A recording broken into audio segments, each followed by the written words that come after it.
भगवान की। इस प्रकार से सुखदेव का जन्म हुआ। आगे महाभारत की कथा बड़ी अच्छी है। कौरव और पांडवों की उत्पत्ति कहां से हुई। कौरव और पांडवों की उत्पत्ति हुई वेद व्यास जी से। एक बार दादा मैया सत्यवती बोली वेद व्यास जी से, महाराज घर में 3 बहुएं, 2 बहुएं और एक दासी।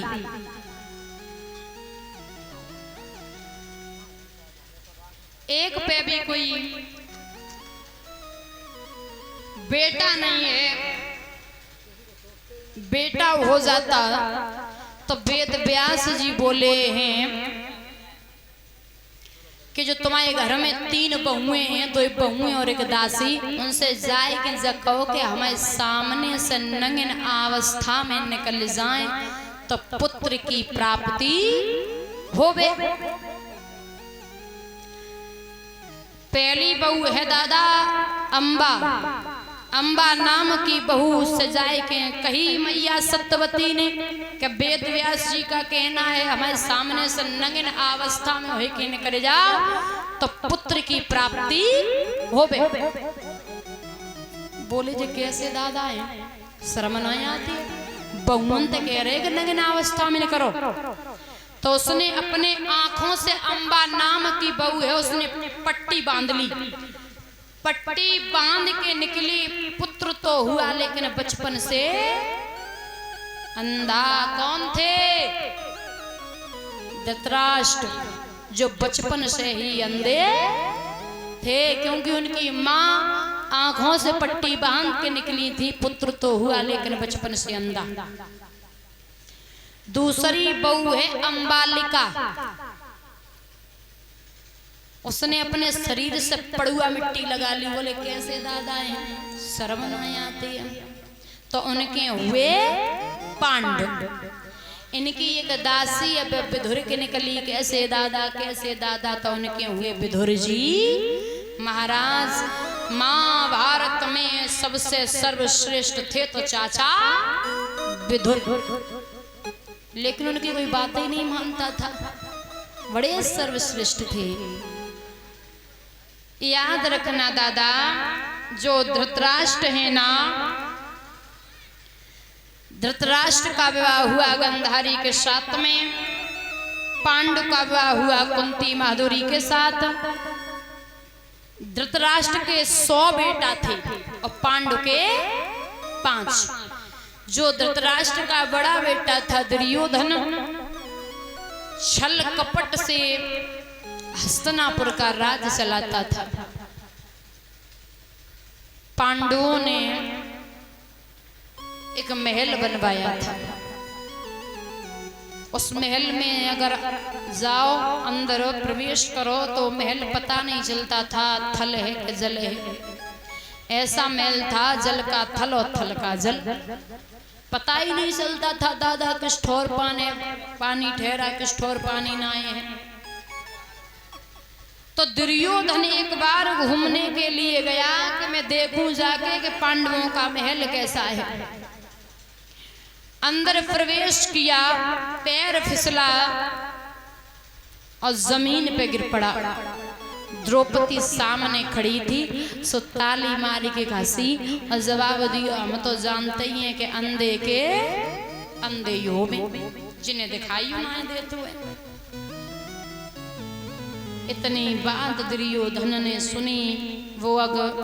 वो जल आगे और पड़े जाना ही करे गई। आग सी कोलों पे, बिजली सी गिरी किनारों पे, कैंची चली गई फूलों पर।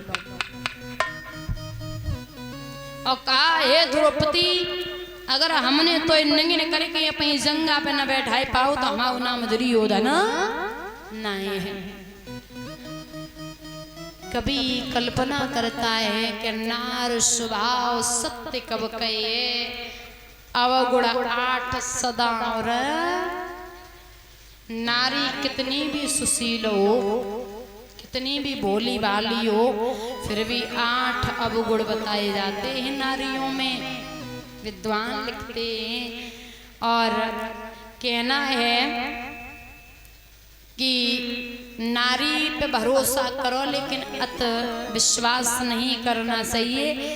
पहले लोग ये बोलते थे कि अपनी पे भरोसा कर ले लेकिन पराई पे भरोसा, लेकिन अब तुम स्थिति देख रहे हो, भैया इतने डराए गए बेचारे, वे अपनियों पे भरोसा नहीं कर सकता,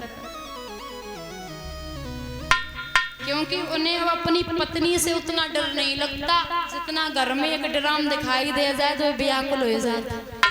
उन्हें अपनी पत्नी से तो डरना है लेकिन ड्राम देख के जरूर डराए जाते हैं। तो भाई स्थिति आज की तो बहुत खराब है, लेकिन जो विद्वान लिखते हैं वो बता रहे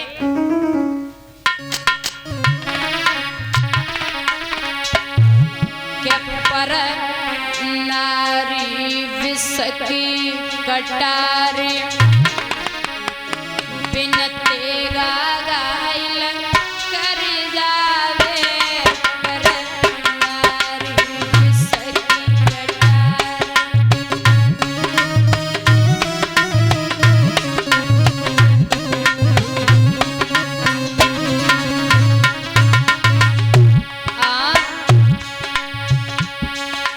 विद्वान लिखते दादा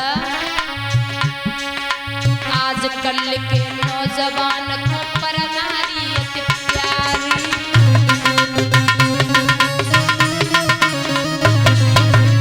लला लेकिन बुद्ध से कोई न समझे जो जहर की भरी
बात है कि चंचल नार भई न किसी की ना काऊनी होए।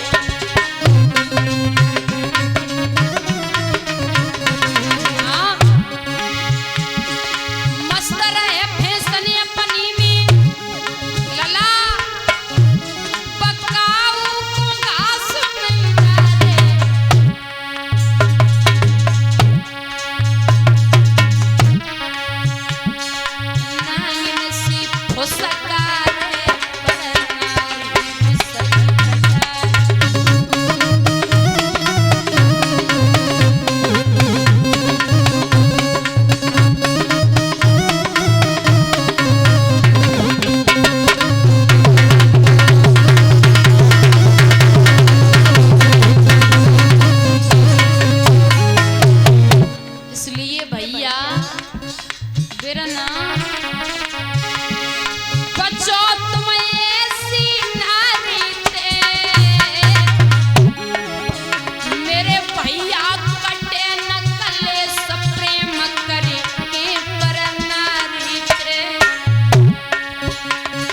बचो तुम ऐसी नारी थे, मेरे बिरना कटे न कलेस प्रेम करके पर नारी थे।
हेलो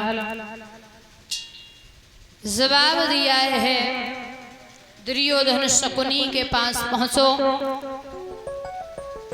शकुनी ने बड़े प्रेम से दुर्योधन को बिठाया।